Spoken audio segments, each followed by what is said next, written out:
Bloomberg Audio Studios. Podcasts, radio, news.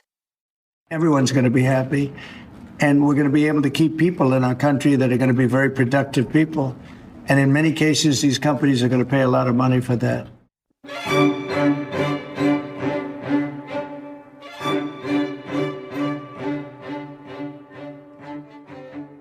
I'm Stephanie Flanders, head of government and economics at Bloomberg. And welcome to Trumponomics, the podcast that looks at the economic world of Donald Trump, how he's already shaped the global economy, and what on earth is going to happen next. Well, over the weekend, Donald Trump surprised the world by placing a $100,000 fee on the cost of an H-1B visa for new employees entering the US. The short-term result was travel chaos. Thousands of skilled employees working in the US on an H-1B who happened to be travelling abroad were told to get back on US soil by midnight Sunday, just to make sure they weren't stranded. Now, eventually, the White House press secretary cleared up the confusion. The fee would only apply to new applicants. But that still left a big question hanging over the US tech companies who depend on these skilled workers and those visas to keep America at the forefront of global tech innovation. And with India accounting for 70% of them, it also causes a massive headache for the Indian software companies who are a big part of Indian Prime Minister Modi's growth strategy for the country. So that leads us to a big, quite complicated question about that one policy. Who gains and who loses from President Trump putting a big price tag on skilled foreign talent working in the US? Of course, it's not just the H-1B change. A few weeks ago, we saw another example of a business getting caught in the crosshairs of an America-first immigration policy with that ICE raid at a Hyundai plant in Georgia. So do expensive visas and raids like that one actively undermine the Trump administration's effort to attract foreign investment? And in the end, could they actually be good news for countries and companies outside the US, including maybe India, who can offer those skilled workers an alternative home? Well, we have a lot of strands to unpick here, and I'm delighted that we can talk about both sides of this policy today with Michael Deng, geoeconomics technology analyst at Bloomberg Economics, sitting in Washington today, and Chetna Kumar, our geoeconomics analyst for South Asia, who's joining us from New Delhi. And I should say I'm sitting in New York, and it's Tuesday morning US time.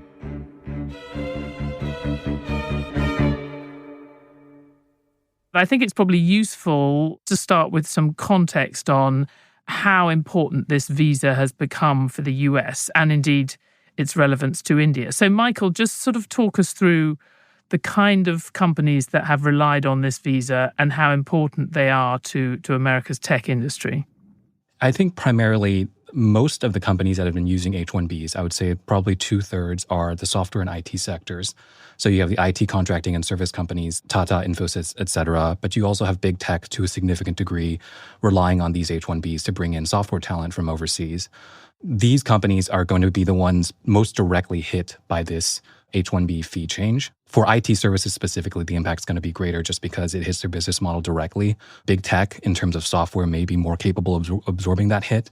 But outside of these directly computer-related industries, there's also adjacent, smaller, but also critical industries like semiconductors, for example, which don't necessarily need to bring in a huge bulk of foreign talent, but they do need to bring in a smaller group of highly specialized engineers to support their design, equipment and materials, manufacturing initiatives, et cetera, which all kind of coincide with this huge reshoring push that's going on in the US.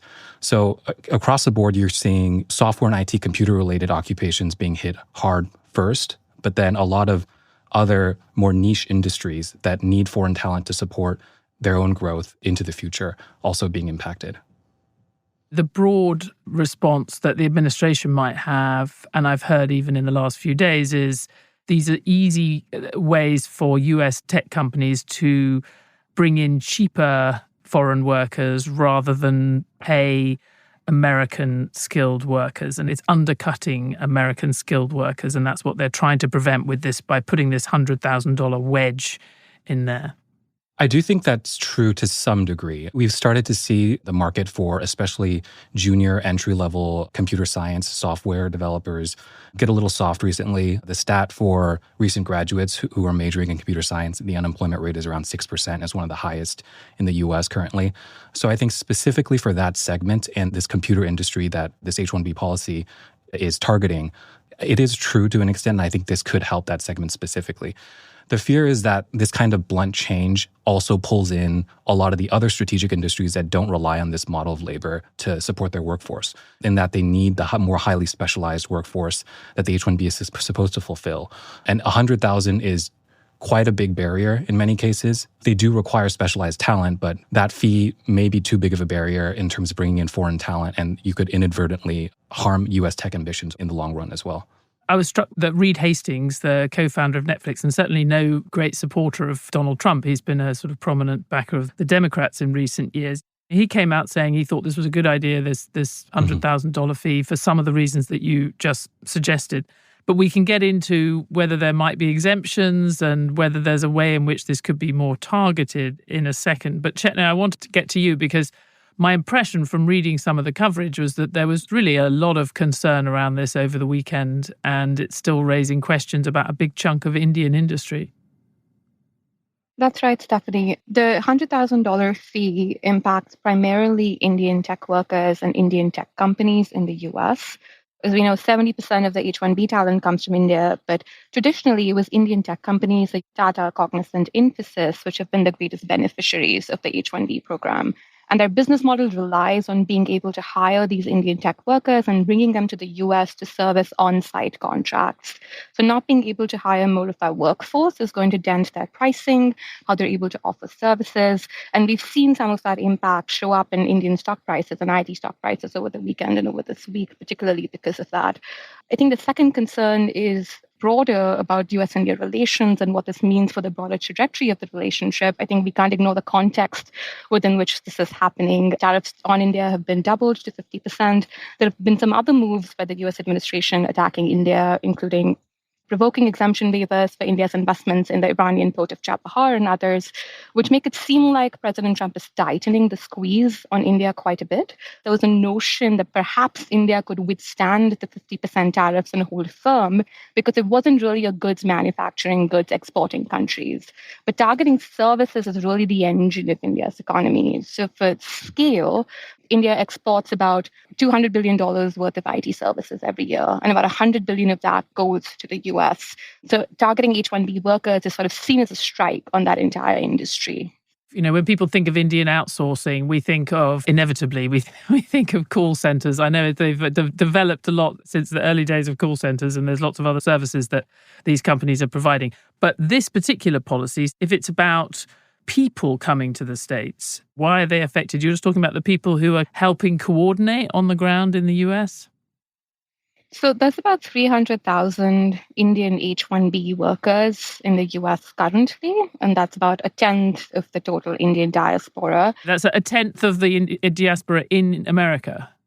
In the US, that is right. These Indian companies have relied initially because of the cost arbitrage of being able to hire Indian workers and bring them to the US. But there is also some advantages culturally in being able to, like efficiencies, to being able to bring workers from India to service a lot of the consulting and IT contracts on site. And many of these contracts do require the service provider to be on site. And that's why you see the surge of sort of Indian workers in the US. It's not as much of a rude shock as it seems, because Indian companies have been preparing and have been expecting this change of policy now for a while. President Trump did try to ban the H-1B program in his first administration. That was not successful. But since then, over the last 10 years, we've sort of seen Indian companies actually scale back their reliance on H-1B visas for workers in the US by about 30% over the last decade, which is a sizable reduction. And at the same time, we've seen actually US tech companies rely more on the Indian workforce than Indian tech workers like the Meta, Google, Netflix, etc., to sort of bridge their own skills gaps. So we've seen a little bit of a shift happen in the last 10 years of US companies increasing their reliance on H-1Bs. Okay, now, Michael, given that a lot of things that come out of the administration, shall we say, don't turn out to be kind of hard and fast.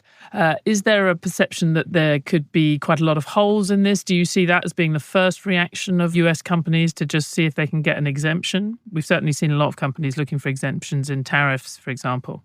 Yes, I think in the absence of clear criteria and timelines, the first instinct for a lot of companies, I would argue with the exception of maybe the IT consulting services companies, because they were specifically targeted in the proclamation. But any other company, like tangentially tech-related, STEM-related, is certainly going to press for an exemption first because that circumvents the entire issue for them.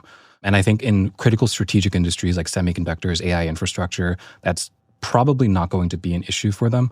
The key is whether this administration, at least in these critical technology ecosystems, understands the full scope of industries and companies that would need to be exempted, and do they understand all the labor dynamics and the workforce shortages that affect all the supporting industries that aren't just the headline flagship firms. Certainly, I don't think they're going to miss like an NVIDIA or an OpenAI, for example. But a lot of smaller companies, suppliers, et cetera, also face workforce issues. And this gets into another issue that's persisted over the past decade, in that many of these non-software STEM industries have traditionally had trouble attracting domestic U.S. graduates because they've all gone to software. And so that foreign talent pipeline has been the way that they've kept their workforce sufficient. And what kind of job would that be? So specialist engineers in terms of chip design, chip manufacturing, for example. I'm using semiconductors because I'm more familiar with the industry. Why would you not attract American workers into that sector? It seems like that would be just as attractive as some of the other sort of STEM sectors. Mainly because software is so much more attractive in terms of the lifestyle and the salaries. And so there's that gap there that was best filled for a while, in many cases, by foreign researchers and foreign graduates. And I think the stat, even for semiconductor-related fields, is greater than 50 or 60% of researchers all come from outside of the U.S. And so cutting off that pipeline right now would be pretty harmful for U.S. tech competitiveness in these leading industries that really rely on a smaller pool of specialized labor. And just as sort of an obvious question, if there is such scarcity, can't they just pay the $100,000? The assumption of the US, this administration, has been in quite a lot of areas that the rest of the world is willing to pay up for access to the US in whatever form. I do think for certain industries, they probably are okay with paying it. Unfortunately, those industries also happen to be the flagship firms and industries that are probably most likely going to get an exemption. Like big tech companies are not going to have that much of an issue paying the 100,000 barrier if they really need the talent they require. But they could just go and have dinner with Donald Trump again and maybe sort it out. Yes. And same thing for the headlining semiconductor firms, for example. But if you dive down more into semiconductor manufacturing, when we're trying to reshore US fabs at a time when there's already a pretty significant cost delta with Asia fabs, adding $100,000 barriers to the sort of core engineers you need to ramp up capacity in US fabs is not very beneficial to reshoring. And it's sort of this layer underneath, this middle core of engineering talent in the US is going to be most affected by this barrier. I love the phrase that the cost delta with Asia fabs, but I guess we should sort of spell out that's just the fact that Asian companies producing chips are cheaper than US ones. Yes.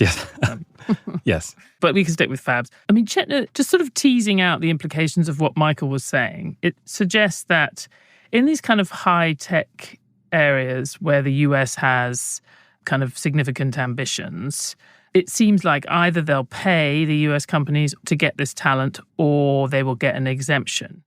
And that leaves the IT services sector, which, as you've described, is something that has been very important to some of India's biggest companies in the last few years. So does this come down to more of a sort of underhand way to tax those Indian exports of services without saying up front that that's what we're doing? Stephanie, it's hard to say what is motivating this administration, but it does seem like it's one of the ways to tighten the squeeze on India. The 50% tariffs have not led to India caving on goods or stopping buying Russian oil. It's not led to a big change in India's sort of policy on agricultural market access. So targeting India's IT services, its best performing companies that bring a lot of revenue, is possibly one way of President Trump indicating the US has far more leverage over India than India has over the US. But what the impact of this is and whether it will actually be a tax or not, I think it's going to play out over a long term. And I think immediately, though, yes, there will be a margin squeeze for some of these Indian companies. They will have to shift and rethink their business models and pricing strategies. There might actually be some structural advantages for India in here. And President Trump actually might be doing India a good turn by sort of restricting H-1B visas for these kinds of jobs and others. How so? To start with, fewer H-1B visas means there's opportunity for a lot of these investments to go back into jobs in India. We've seen over the last decade a boom in global capability centers, which is the newer kind of outsourcing that you were speaking to. These are not the BPOs of the 1990s.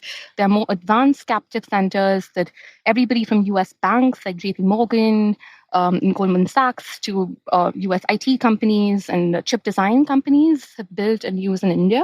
And they provide everything from advanced chip designing, engineering, data analysis, and even product development. So what started as cost arbitrage in India is sort of turning into value and innovation in India. And there's an expectation that because H-1B visas are going to become costlier, some of these jobs might find their way back to India and contribute to this like booming GCC economy there.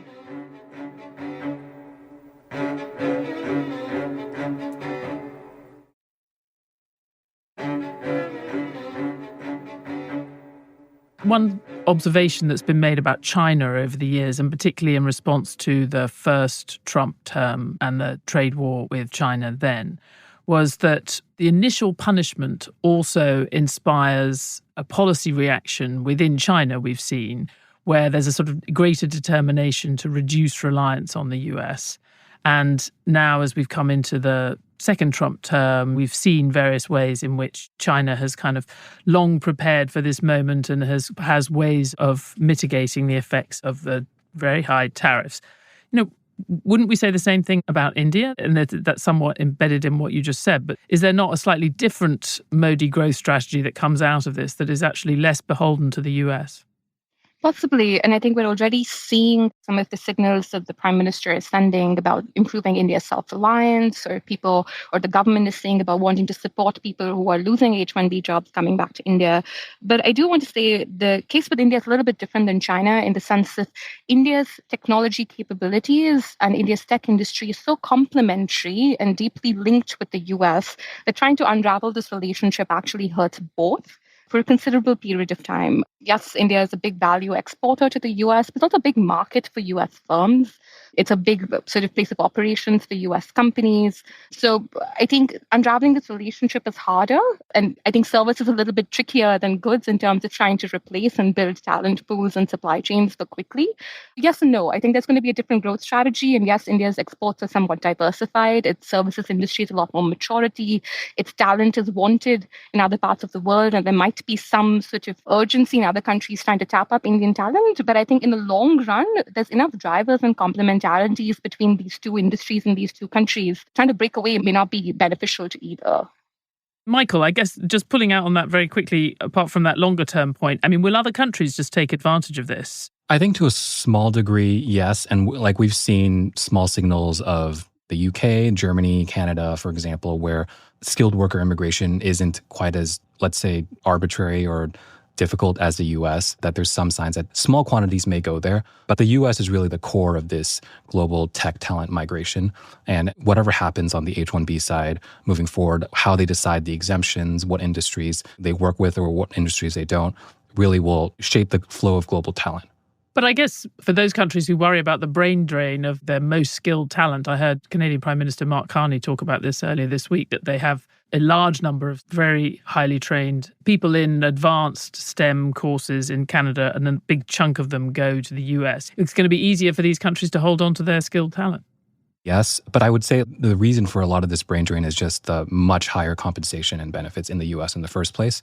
And so that doesn't fully go away even with this fee in place. If they're still hiring roughly the same amount of H-1Bs per year, it may be a shift in terms of the industry that they hire through. Right? And so in terms of the overall quantity, if this H-1B policy is properly executed, I don't see a huge shift happening to other countries, just in terms of the reasons why they come to the US in the first place. Okay. And just on the sort of longer term question, and we faced this issue also in the sort of Bidenomics era, that there was a great desire in the administration for speed in building up US domestic industries in certain sectors, semiconductors being one, but also a big desire to have it all be homegrown and be a vehicle for upgrading US-born talent. And there's clearly a tension between those things. If you want to have it all US workers, as one person said to me, well, we could do that in 5 years. If you want to do it in 1 or 2 years, then there's going to be a lot of people we'll be bringing in from overseas. Has that tension increased in the second Trump administration? Yes. So above all else, what the domestic semiconductor and wider tech ecosystem needs is time to build up these workforce programs to get graduates and employees into the right industries and right firms. The Trump administration nominally has promised a lot of support for workforce issues, but some of their actions had a chilling effect on supporting these industries properly. The Hyundai ICE rate being one example, just in terms of making sure foreign talent can come in as a transition to patch that pipeline until domestic talent can come online.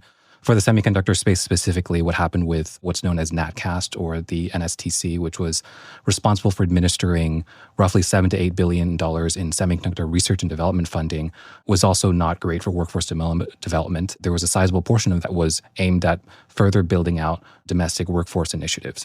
So this sort of inconsistency at a time when we really want to accelerate this pace at getting the domestic workforce online is a little troubling. We started off asking about who the losers and who the gainers are. I think we've identified that the big loser is going to be integration, or at least the sort of the flow of workers from one country to another. Mm-hmm. And that the Trump administration would say that's exactly the point, that we're trying to have less of this kind of free-flowing global labor market. But Chetna, I mean, are people in India just reading this as an attack on the Modi administration? I think President Trump has not been particularly friendly to any of his former partners and allies or US partners. So in one way, he's not treating India any differently. But I think the fall for India has been from such a great height that it's hard to ignore. I think this term started on the expectation of this relationship or mutual appreciation between these two leaders, leading to like lesser frictions between them, or an early harvest trade deal even. And that's not happened. And I think the fact that Prime Minister Modi shares this close relationship or did share this close relationship with President Trump is increasing the pressure on him, certainly. The H-1B visa sort of holders in India are a small but very visible and aspirational minority for the country. Getting this H-1B job and moving to the US and eventually a pathway to a green card was seen as sort of a hallmark of success for many young Indian students. And I think that big impact, in addition to the very tough rhetoric that we've seen from President Trump, calling the Indian economy dead, or his advisors calling the Ukraine war Modi's war, or India laundromat for Russia, I think putting it all together, it certainly added to the sense that India is not a special partner of the US anymore, and it's not expecting to be treated any differently from other partners that have. And the expectation that sort of this relationship between the leaders could sort of get India a better deal has sort of faded away. It's a reminder that you can put this one piece of grit, this charge, in the wheels of the global economy, and it just tens of thousands, hundreds of thousands of people and companies can be affected for quite a long time to come. Chetna, Michael, thank you so much. Thank you. Thanks, Stephanie.